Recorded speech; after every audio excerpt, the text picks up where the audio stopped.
Hello VIT triple E aspirants. तो इसलिए बोल रहा हूँ ना VIT triple E aspirants. VIT का मतलब भैया आपने एग्जाम अपीयर किया, आपकी कुछ रैंक आई और आप वीआईटी की काउंसलिंग का बड़ी बेसब्री से इंतजार कर रहे हो। अगर हम बात करें कि अभी फेज 2 की डेट्स आप सभी को मालूम होंगी। फेज 2 में जो स्टूडेंट पार्टिसिपेट कर रहे हैं वो 20,000 से मतलब 20,001 रैंक से 45,000 तक आप रजिस्ट्रेशन करेंगे। फिर उसके बाद में चॉइस फिलिंग होगी। रजिस्ट्रेशन फीस 5900 रुपीज आपको पे करनी है। चॉइस फिलिंग करेंगे जो सबसे इंपॉर्टेंट है। इस राउंड में वीआईटी की काउंसलिंग की अगर आप बात करोगे, वेल्लोर और चेन्नई दोनों खत्म हो जाएंगे और वो सारी कैटेगरी तक 1 2 3 4 5 हम बोलते हैं ना, मतलब हम सीएस की बात कर रहे हैं, सीएस या सीएस से रिलेटेड ब्रांच क्लोज हो जाएंगी। तो इसलिए अब आगे के जो फेज हैं उनको सीएस भैया वेल्लोर और चेन्नई के अंदर नहीं मिलने वाली है। इसलिए इस वीडियो को अच्छे से देखें, रजिस्ट्रेशन करें टाइमली, चॉइस फिलिंग करें।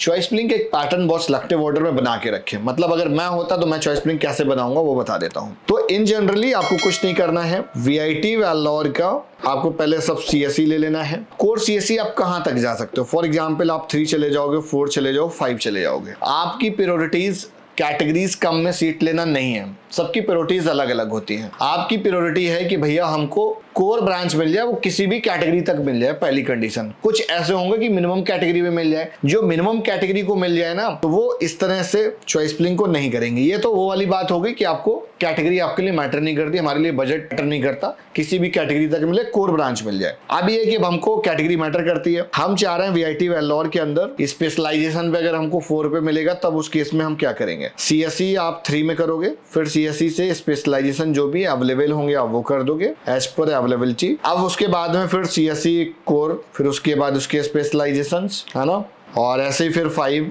सीएसई 5। तो मतलब 3-4 तरह से की जा सकती है। सीएसई 5 इसके बाद फिर इसके स्पेशलाइजेशन। अब आपको ये लग रहा है सर हम वेल्लोर के बाद हम चेन्नई में भी चले जाएंगे। आप ऐसे करो, वेल्लोर का 3, चेन्नई का 3, फिर वेल्लोर का 3 सीएसई स्पेशलाइजेशन के साथ, फिर उसके बाद में वेल्लोर के, फिर चेन्नई के स्पेशलाइजेशन के साथ, फिर वेल्लोर का 4 आ जाएगा, फिर वेल्लोर के 4 सीएसई स्पेशलाइजेशन। उसके बाद में वीआईटी चेन्नई आ जाओगे, फिर चेन्नई में 4 का स्पेशलाइजेशन, फिर 4 का कोर, फिर 4 का स्पेशलाइजेशन। तो जब ऑल्टरनेट वे में चलेगा ना, तो उससे क्या है कि कहीं ना कहीं वैरी कर रहा है। तो आपको ये जो ऑर्डर आप रखते हो, ये ऑर्डर ऐसा होता है कि हमारे लिए सीएसई और सीएसई स्पेशलाइजेशन पैटर्न ना बहुत मायने नहीं रखता है। हम कोई भी ले लेंगे, हमको बस ये मिनिमम कैटेगरी में मिल जाए, वो वेल्लोर में मिल जाए, चेन्नई में मिल जाएगा, हम कहीं भी रहेंगे, हम एडजस्ट होकर पढ़ लेंगे। तो उस केस में ये वाला ऑर्डर रखना है। एकदम रिजिड हो भैया हम कुछ चेंजेस नहीं कर सकते हैं, तो फिर 3 4 5 करके आपको करना पड़ेगा। ये उस केस में जब आपको चेन्नई कैंपस रखना ही नहीं है। चेन्नई कैंपस रखना है तो फिर वेल्लोर चेन्नई आपको मिक्स करना पड़ेगा। अब जैसे मैंने यहाँ पर कुछ पॉइंट्स लिखे हैं, वो पॉइंट्स बता देता हूँ। Minimum category with best